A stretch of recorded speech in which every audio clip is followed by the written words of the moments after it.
일단은 뇌종양은 쉽게 생각을 하면은 뇌에 영향을 미칠 수 있는 모든 종양이라고 보시면 될 것 같아요. 원래는 엄격한 의미에서는 뇌종양이라고 하면 뇌 자체에 생기는 종양이라고 생각을 하는 경우가 많은데, 실제적으로는 뇌 바깥에 생겨도 뇌에 영향을 미치면은 그거를 우리가 뇌종양이라고 넓은 범주에서 모두 다 포함을 하고 있습니다.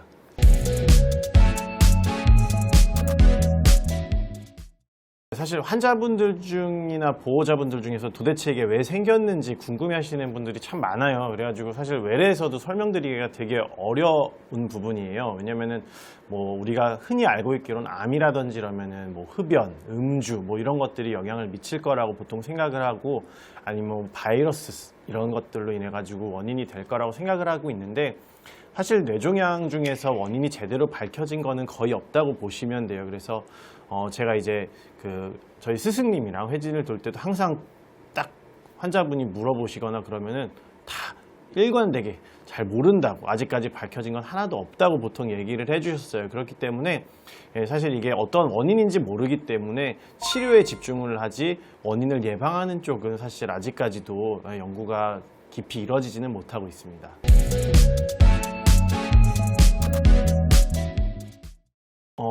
흔히 가장 많이 병원으로 찾아오는 뇌종양 환자들이 호소하는 증상은 사실 두통이 일단은 제일 일반적이에요. 두통이 있어가지고 검사를 해서 나오는 경우도 물론 있지만, 근데 뇌종양 환자들이 공통적으로 호소하는 증상 중에 가장 흔한 것도 두통이기는 해요. 근데 뇌종양은 어쨌든 간에 위치가 어디에 생겼느냐에 따라 가지고 나타내는 증상이 좀 다를 수가 있는데요. 크기가 아주 클 경우에는 경련, 우리가 쉽게 말하면 발작이라고 하죠. 그렇게 이렇게 눈이 뒤집어지면서 사지를 벌벌 떠는 그런 경련을 하는 경우도 있고요. 그 다음에 위치에 따라서는 팔다리에 힘이 빠져서 몸이 한쪽으로 기운다든지, 아니면은 말이 어눌하게 나온다든지, 아니면 뭔가 발음이 잘 안 되고 생각난 게 이제 잘 표현이 안 된다든지, 깜빡깜빡 한다든지, 이런 식으로 약간의 그런 종양의 위치마다 다 다를 수가 있어요. 그리고 종양성 두통은 좀 특징적인 게 있는데요. 주로 밤이 될수록 점점 안 좋아져요, 증상이.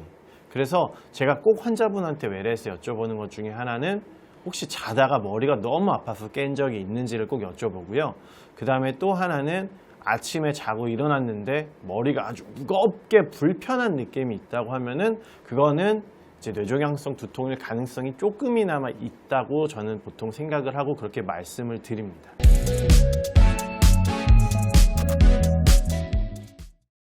사실 요즘은 워낙 많은 그런 진단 기기들이 많이 발전을 했어요. 근데 사실 우리가 영상 검사라고 하면은 여러분들이 흔히 아시는 CT라든지 뭐 MRI 이런 것들이 있는데, 그거는 머리에서도 크게 다르지는 않습니다. 종양 환자가 의심이 되면은 CT도 찍어보고 MRI도 찍어보고, 그 다음에 거기에서 조금 더 추가를 하면은 혈관 검사 같은 것도 해보는 경우도 있고요. 그런데 엑스레이로는 진단이 되는 경우는 거의 없고요. 그리고 피 검사로도 진단이 되는 경우는 거의 없다고 보시면 돼요. 머리는 사실 닫혀있는 공간이기 때문에요. 저희가 아무리 외래에서 얘기를 하고 추측을 하고 검사를 해봐도 실제 찍기 전까지는 저희도 확신을 가지고 말씀을 드릴 수가 없어요. 그래서 가장 정확한 거는 조영제를 찍은 MRI가 아직까지는 가장 정확한 진단 검사라고 보시면 됩니다.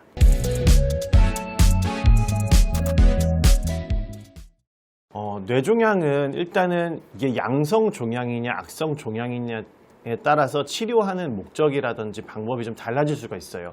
사실 양성 종양 같은 경우에는요, 수술을 안 하고 그냥 경과 관찰을 하기도 해요. 왜냐하면 1년에 많이 자라봤자 1mm, 2mm 정도 자라기 때문에 수술을 할 만할 정도로 크려면은 시간이 많이 소요가 되고, 특히 연세 있으신 분 같은 경우에는 그럴 경우에는 아주 조그만한 경우는 그냥 놓고 보시고 그냥 사시던 대로 사시는 게 좋을 것 같다고 말씀을 드리고요.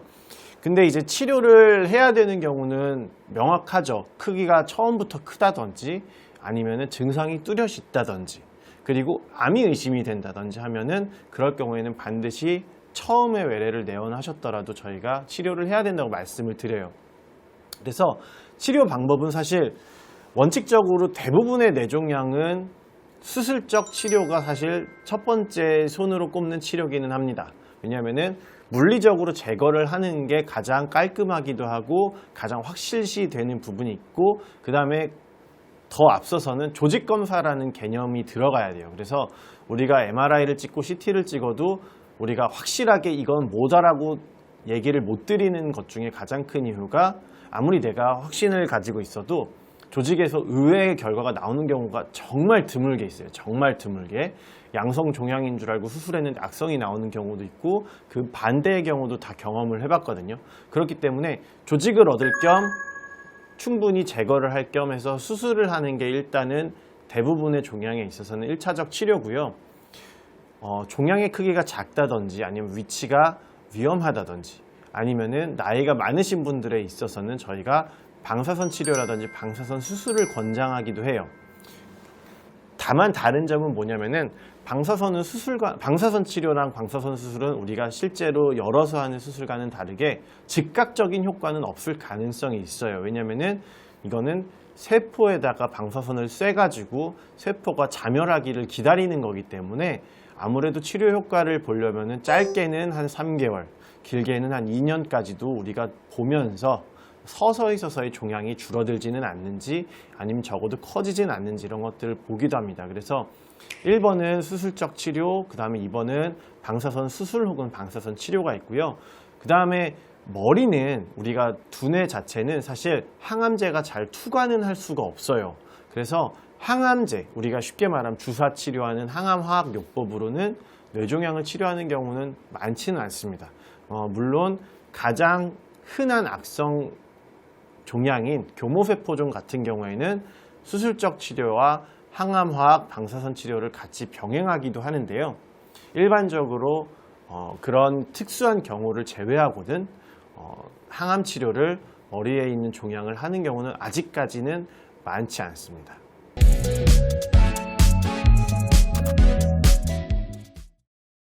일단은 요즘은 워낙 건강검진이 많아지고요. 주변에서 우리가 머리 사진을 찍고 CT라든지 MRI를 찍을 수 있는 병원이 워낙 많기 때문에 사실 내가 조금만 주변의 병원을 찾아다니면은 머리 쪽 사진을 찍고 오시는 경우가 상당히 많습니다.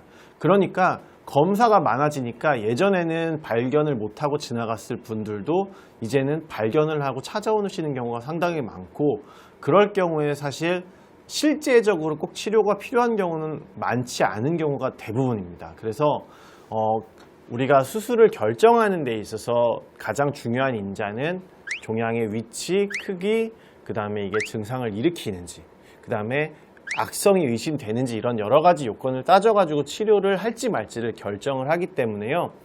발견이 됐다고 한들 막상 외래에서 제가 환자분들한테 이거는 그냥 놓고 한 1, 2년마다 사진 찍어보면서 평생 사셔도 된다라고 말씀을 드리는 경우가 엄청 많아요. 그렇기 때문에 뇌종양을 처음에 진단받았다고 하더라도 너무 걱정하지 마시고요.